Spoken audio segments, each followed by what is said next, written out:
Hello everyone, this is Mike, and I said in my last video that I said briefly in my last video that I was going to be talking about net neutrality and what has been going on with it. And for those of you who don't know what net neutrality is, or was, I should say, it's a law that says that that a internet provider cannot discriminate over which sites you can visit. They can't favor certain websites over others. So, for example, if they don't like Netflix and prefer Hulu, they can't slow down Netflix so that you'll go to Hulu.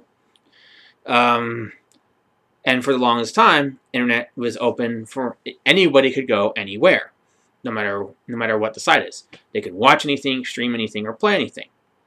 Well, that may no longer be the case because net neutrality, the law that allows that kept internet open, is now gone. It was voted down by a court of appeals, which is the second most important court in our country after the Supreme Court.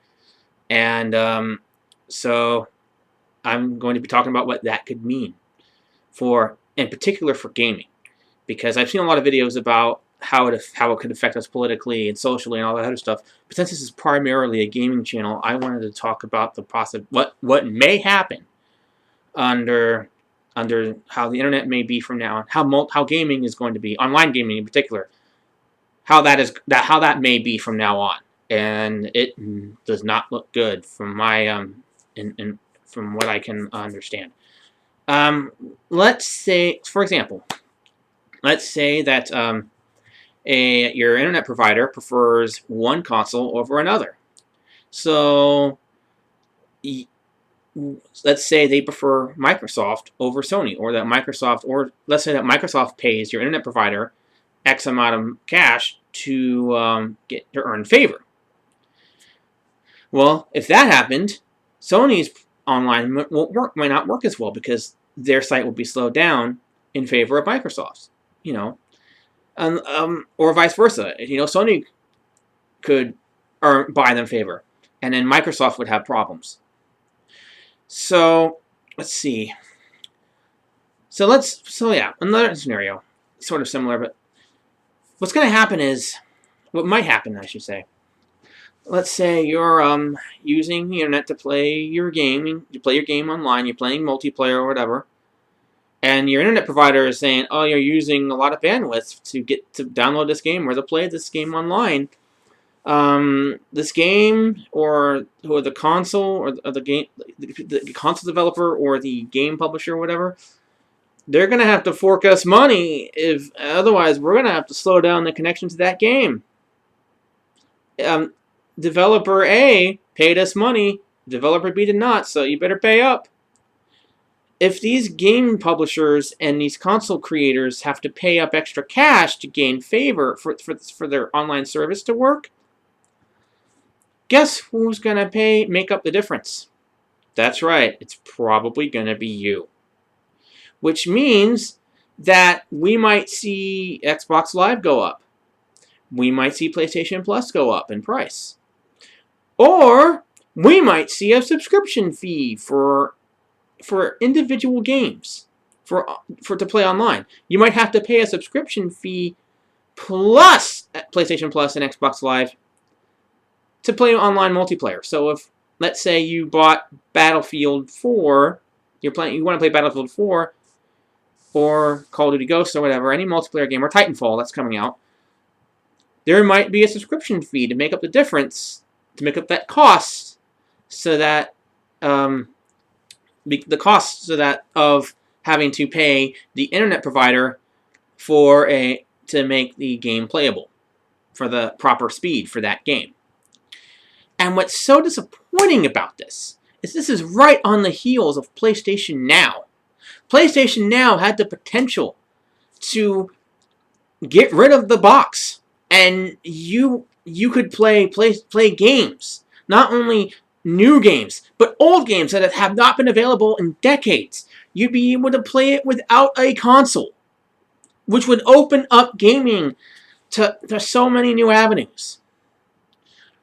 And yet, just a week later, we lose net neutrality. So Why is this? Why could this be damaging to the PlayStation Now or to online gaming in general?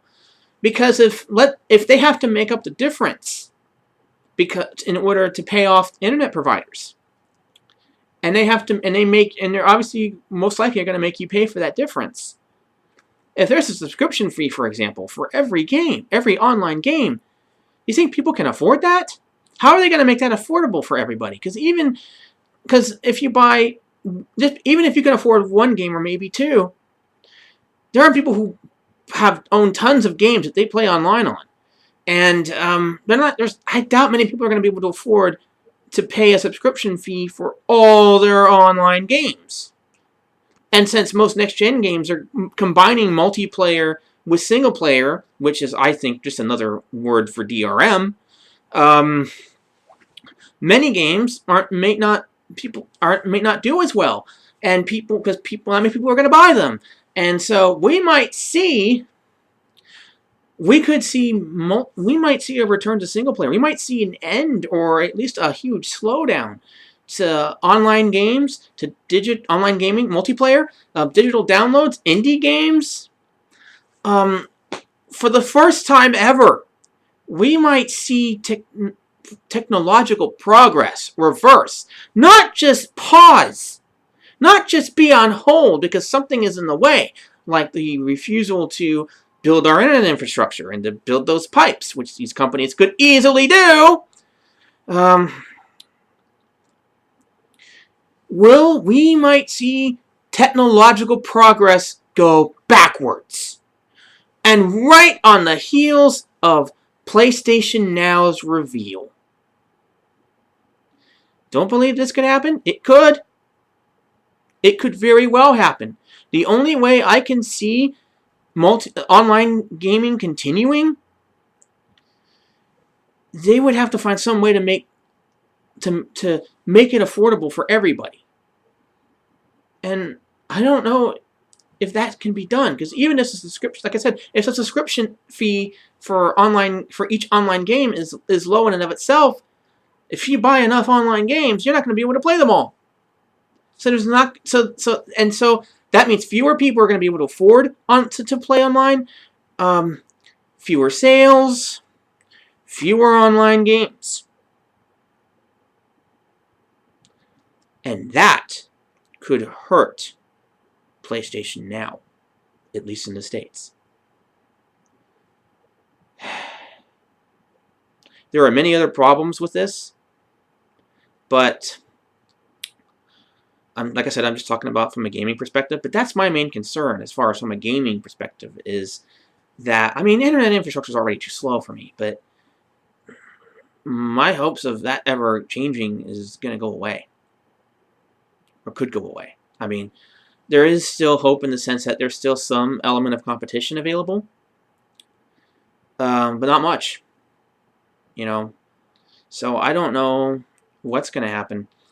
Obviously, I hope somehow this could be reversed and that we can get net neutrality back, but I knew this was going to happen. I knew years ago. I knew since 2007 that eventually net neutrality would go away because I know how the system works. I know that our country has been bought out for decades, and we are basically helpless unless something radical changes. But I just don't see that happening. But that's, again, I don't want to get into the political aspect of this. But it's just a possibility. Maybe something can be worked out. That maybe something can be adjusted. We can adjust things to the point where we can continue to game online and have it be doable and have it still be available and affordable for the mass majority of people out there, so that online gaming can continue and thus progress can continue. But it's a possibility that technology might go backwards for the first time. But we'll see. Who knows? Maybe a miracle will happen. But one more thing. This is why people out there, and this is for everybody, not just gamers, you need to pay attention to politics. Don't ever say, oh, politics are boring, so I'm just going to ignore it. You can't afford to ignore it because it's going to affect you. Politics isn't supposed to be fun. It can be depressing, but guess what? It's necessary. It's like you gotta eat your veggies before you can eat dessert, okay? You gotta pay attention to politics and be informed, and don't listen to corporate media because they will either lie to your face or they will refuse to talk about what really matters to you. So that's why you need to go to online. Well, you need to go to alternative media, which you might not be able to do under now that net neutrality is gone. So we might be forced to all be brain dead. But while you still can, I don't know how much time you have, check out alternative news sources like RT, The Young Turks, Free Speech TV, InfoWars. Yeah, independent sources better than corporate sources of media. Anyways, that's all I got to say about this issue. I don't know. I could be wrong about all this, but I'm just raising some possibilities that could happen. That's all I'm doing. Enjoy your online games while you still can, because they might not be there for long. That's all I got to say. Talk to you guys next time.